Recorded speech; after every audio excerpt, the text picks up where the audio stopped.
ለሴት ልጅ ያለ አመለካከት በጣም ልዩ ነው። ለነገሩ በራሴ ላይም አይቼዋለሁ። ሀገርን ጥሩ አድርገሽ መስራት ከፈለግሽ መጀመሪያ ከሴት መጀመር አለብሽ። ሴት ልጅ ግን እያዋረድሽ እየሰደብሽ እየመታሽ ሀገርን ጋር ባለው ማለት ባሸዋ ላይ ቤትን እንደመስራት ይቆጠራል። እሱማ ሀገርስ በሴት ጾታ አይደለም የምትጠራው? እኔን ጨምሮ የአሁኑ ትውልዶች ይሄ ሚስጥር የገባን አይመስለኝም። አሁንም ድረስ ጉልበታችንን የምናሳየው እዚች ምስኪን እናትና ምስኪን ሴት ላይ ነው። አሁንም እነ ካሌብ በሴቶች ህይወት ላይ መጫወታቸውን አላቆሙም። ዝና ልክ እንደኔ ጠፋ። ደግሞ በዛ ላይ ለቤተሰቦች መኖር አለብሽ። እሱማ ምኞቴን ተነፈስኩ እንጂ ሰዎቹ የማይቻሉ አረመኔዎች እንደሆኑ አውቃለሁ። ትትና የጊዜ ጉዳይ ይሆናል እንጂ ማንም ሰው ከህግ አያመልጥ። ለጊዜው ያመለጠ ቢመስል ከሰው የተሸሸገ ቢመስልም ከላይኛው ዳኛ ግን መቼም ቢሆን ማምለጥ አይችልም። ዛሬ የግሌና ገልሞ እንግዲህ በሚገርም የፍቅር መንገድ እየጀመሩ ነው የሚገኘው። እንግዲህ በባለፈው ክፍል ገልሞ የመኪና አደጋ ደርሶበታል ብሎ አብርሽ ይዞት በመጣው ወሬ ምክንያት ሁላችንም ተረብሸን ነበረ። እንግዲህ ገልሞ እንደሚታወቀው ያው በስካሩም በተለያየ አጋጣሚዎች የሚናገራቸው ነገሮቹ በጣም አስተማሪ፣ በጣም ጥልቅ ሚስጥር ያላቸው ቃላትንና ቅኔዎችን በመናገር ብዙዎቻችን እናውቀዋለንና እንግዲህ በዛ ላይ ደግሞ የድራማው በጣም ወሳኝ ሰው የምንለው ነው ገልሞ። ያው በስካር መካከል አንድ ሰው ሲሰክር ምናልባት ከጀርባው ያሳለፋቸው የራሱ የሆኑ ታሪኮች የመጣባቸው መንገዶችና ወደፊት ያለው የተስፋ ሁኔታ ይወስነዋልና እንግዲህ ገልሞን የምናይበት መንገድ በዛ ልክ ነበረ። ሲቀጥል ደግሞ እንግዲህ የግሌን እንደሚወዳት ደጋግሞ ይናገራል። በስካሩም ፍቅሩን ሊገልጽላት ያስብና እሷ ግን ሰካራም የሆነ ነገር ምናምን ብላ ስለምትለው በዛ ላይ ስካሩ ስለሆነ ቀድሞ የሚታያት በዛና አማካኝነት እንግዲህ ያላት አቀራረብ ለሱ ያላት ቀረቤታ ውስጧ ንጹህ እንደሆነ በጣም የዋህ ልጅ እንደሆነች ምናምን እሱም ያውቃል። በዛ ላይ ደግሞ ከሷ ፍቅር አለው ግን ይሄ ነው ብሎ ለመናገር በጣም ነበር የሚፈራው። በመጨረሻ እንግዲህ በባለፈው እስኪ ማን የሚወደው ሰው ሁሉም ሰው የሚወደው ሰው ይጻፍ ተብሎ በተባለበት ሰዓት ላይ ብዙዎቻቸው ሁላቸው እንግዲህ ጽፈው ነበረ። የመጀመሪያው ያው የግሌም ጽፋ ነበረ። የግሌ ያው አብርሽን ብላ የጻፈችው ታንካሲስም ጽጌ ብሏል። ከዛ እንግዲህ ገልሞ የጻፈውን ደግሞ እኔ ለአንድ ሰው ብቻ ማሳየት የምፈልገው እሱም ለአብርሽ ነው። አብርሽም ደግሞ ይሄን ነገር ሚስጥር አድርጎ እንዲጠብቅልኝ እፈልጋለሁኝ። አብርሽ እንግዲህ ይሄን ነገር ፍቅር ማነው ሚስጥር እስከ መቃብር ብሎ ነበር ቃል አስገብቶ የሰጠውና እንግዲህ አብርሽም ያን ነገር ተቀብሎ ለማንም ሳያወራ በጣም በመደንገጥ ነበር ያየው። ምክንያቱም የግሌን ነው የጻፈውና ማነው ገልሞ በጣም ነበር ሰርፕራይዝም የሆነው፣ በጣም መደነገጠው። በዛ ላይ እንግዲህ በጣም ነበር የተገረመው። ገልሞ የምርህ ነው እየቀለድክብኝ አይደለም አይደለ? እንዴት ታዲያ ምናምን ነበር ያለው። በቃ አብርሽ ግን ተነጋግረን አይደለ? ሌላ ነገር ማውራት አይጠበቅም። በቃ የጻፍ ብላችሁናል፣ በቃ አሳውቂያለሁ። ስለዚህ በቃ ካንተ ውጭ ግን ይሄን ነገር ሌላ ሰርፋ ባየው በቃ ካንተ ጋር የመጨረሻችን ነው ብሎ ማስጠንቀቂያ ነበር የነገረው።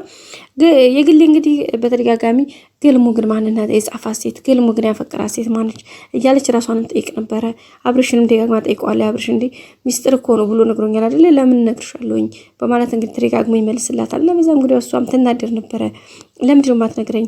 ገልሞንም ራሱ ጠይቀው ነበር። እንዴ ለምን ታደርግልሻለች? ለምን ሰምተሽ ወሬ ለማጣራት ካልሆነ በስተቀር ለምን እያላት ነበረ። ኢቭን ትትና ራሱ ጠይቀው ነበረ ወሬ ለማጣራት አንቺስ ምን ይተክልሻል? ወሬ እንደዚህ ማፈንፈን ምንድነው ምናምን እያለ እንግዲህ ሲቆጣትኝ ነበረ ማለት ነው ቤተሰቦቻችን። እንግዲህ ከዛ እያለ በመጨረሻ እንግዲህ ገልሞ የሆነ ሰዓት ላይ ፍቅሩ ሊገልጽላት ነበረ። ግን እኮ የግሌ አንቺን እኮ ብሎ አንቺ ምን ምናምን ስትለው ነበረ።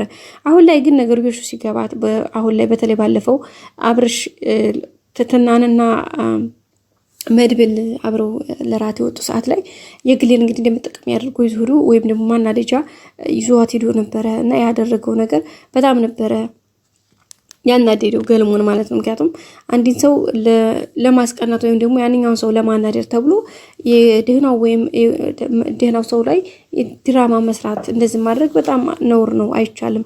ስለዚህ ለምን ብሎ ገልሞ ሲጠይቃት ነበረ። የግሌ ደግሞ እሷም እንዳቅማ ድጋሚ ወደ ቤት ከተመለሰች በኋላ ገልሞን እንዳብርሽ እስኪ አንድ ቀን ራት እንውጣ አብርሽን ለማስቀናት የሆነ ነገር ማድረግ ትፈልግ ነበርና እንደዛ ስትለው ገልሞ ምንድን ነበር የሚላት? ለምን የሆነ ሰው አንቺ ላይ የሆነ ነገር ስላደረገ ብቻ ያንን ሰው ለመበቀል ብለሽ ንጹሑን ወይም ደግሞ የማያውቀውን ይሄኛውን ሰው ለምን መጉዳት ያስፈልጋል? በቃ በፍጹም እንደዛ ማድረግ የለብሽም። ያኛው በሚገባው ልክ ያኛውን ሰውዬ በሚገባውን ቅጣት መቅጣት ይቻላል። ግን ደግሞ ዝም ብሎ ያልሆነ ነገር ሰውን እንትን ማድረግ በጣም ነውር ነው፣ አስፈላጊም አይደለም። ስለዚህ በዚህ መንገድ ባታደርጊ ጥሩ ነው። ራስሽ ነሽ ቅረቢ። ሰዎች አንቺን የማይፈልጉሽ ከሆነ በመተውና በመራቅ በቃ ውለታው አይላቸው እንጂ ዝም ብሎ ያልሆነ ነገር እንትን ማለት በጣም ጥሩ ነገር አይደለም በማለት ነበር ሲመልስላት የነበረው። አብርሽም እንግዲህ አሁን እንግዲህ ከእለት እለት ከገልሞ ጋር ያላቸው ግንኙነት በጣም እየጠበቀ የተሻለ ነገር እየሆነ ነው ያለው። ስለዚህ ገልሞ እንግዲህ በተለይ ትትና ማን ነው የግሌ ነች አሁን ላይ ለገልሞም ያለዋን አቀራረቧን በአሪፍ ሁኔታ ያመጣችው ተደጋጋሚ ወደሱ እየመጣች እየቀረበች ሁኔታውን እንደማስተካከል እየሞከረች ያለችው በመጨረሻም እንግዲህ ፍቅሯን የገለጸችለት እሷ ነች እና ብዙ ነገር ስትለው ነበረ። አሁን ላይ በባለፈው በተለይ እንግዲህ አደጋ ደረሰበት በተባለበት ሰዓት ላይ በጣም ከሁሉም በተለየ መልኩ በቃ ብዙ ነገር ስትል ነበረ። የምነግረው ነገር ነበረኝ እኮ ሚስጥር ነበረኝ የማዋየው የምነግረው ብዙ ነገር ስትል ነበርና እንግዲህ ትትና ራሱ ሲገርማት ነበረ። ቆይ አንቺ ከሌሎቹ የተለየ ለምን እንደዚህ ምትሆኝ? ለምን አንዴ ገልሞ እኮ ነው ልጁ ታውቂያለሽ፣ ገልሞ እኮ ነው አንቺ ስለማይገባሽ ለአንቺ መናገር አይጠበቅብኝም ምናምን ብላ የመለሰችለት ነበረ። ከዛም እንግዲህ ሲውል ሲያድር በእግዚአብሔር ፈቀድና ገልሞም እንግዲህ በሰላም ወደ ሄደበት ተመለሰ ማለት ነው። ሲመጣ ሁላቸው እንግዲህ በጣም ደንግጧል እንዳያችሁት። ምክንያቱም ይሄኛውን ሰውዬ ማለት ገልሞን ምንድነው የተደረገው? ሃንግ አድርገውት ነው ማለት ይዘውት ወይም ደግሞ እነዚህ ማንጀራት መቾች ይዘውትኝ ደብድበውትኝ ምናምን ቦርሳውንና ብሩን ምናምን ያለችውን ነገር ስልኩ ምናምን ቀምተው ሄዱ። ቀምተው እሱን ይዘው ሲሄዱ እያለ አጋጣሚ መኪና ውስጥ ገባና ያ የሰረቀው ሰውዬ መኪና መተው ማለት ነው። ሲመታው እንግዲህ ያው ለሞት የሚያበቃ አደጋ ውስጥ እንዳለና እኪሱ የተገኘው ዋሌት ደግሞ የገልሞ ነበረ። በዛ አማካኝነት እንግዲህ በጣም ተረብሸው ነበረ በጣም ከሚባለው በላይ። ግን በመጨረሻ የሆነው ነገር ምንድነው? እንደዛ አይደለም ሁኔታው። የሆነው ነገር ምንድነው? አብርሽ ይዞ የመጣው ያንን ቦርሳው ምናምን ቦርሳው ትክክል ነው፣ ግን ደግሞ ሆስፒታል የተኛው ሰውዬ ሌላ ነው ወይም ደግሞ ገልሞን ስልኩን ሰርቆት የሄደው ሰው ነው ማለት ነው። እና በዛ አጋጣሚ እንግዲህ ገልሞ ተመልሶ ሲመጣ የግሌ በጣም ነው ደስ ያላት። እንግዲህ ከዛ ከመጣ በኋላ ስለ አንዳንድ ነገሮች ስታወራው ነበረ፣ ስለ ህይወቷ፣ ስለ አንዳንድ ነገሮች ምናልባት ከተማርክበት ብላ እንግዲህ ከሷ የሚያባቷን ታሪክ ቀንጨብ አድርጋ ሌሎችንም ጨማምራ ነግራው ነበረ። ገልሞም እንግዲህ በዛ ሀሳብ ተውጧል። እንግዲህ ፊት ለፊት በፍቅር አይን እየተያዩ ነበረ ምናምን። ይሄን ሲያደርጉ እንግዲህ አብርሽ ድንገት ደረሰ። በቀጣይ አዲስ ቪዲዮ እንገናኝ። ሰላም ቆዩ።